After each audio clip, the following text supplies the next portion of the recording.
Oui, Madame Gréaume.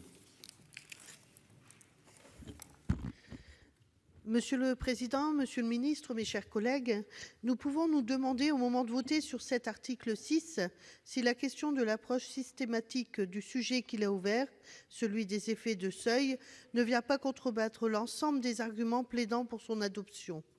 Parce que si les effets de seuil sont peut-être générateurs de contraintes, de charges pour les entreprises, les obligations associées sont également des formes de la socialisation des besoins et des ressources qui ont fait notre système social.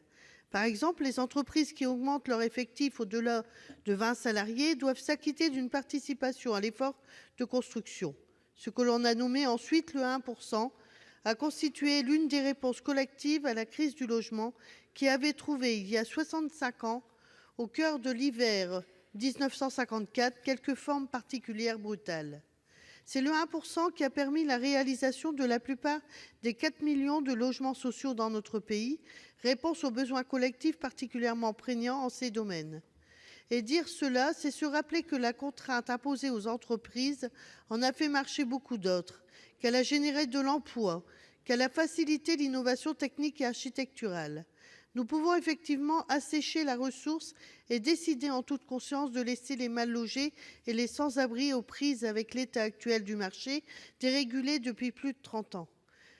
Parlons aussi de la formation continue, dont le financement est directement attaqué par l'article 6.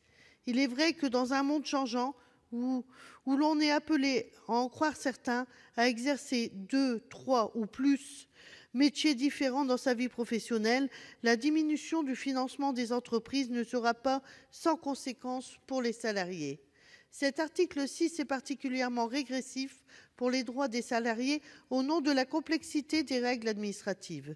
Nous attendons de connaître votre avis sur les normes en matière de sécurité et de santé des travailleurs qui complexifient le quotidien des patrons.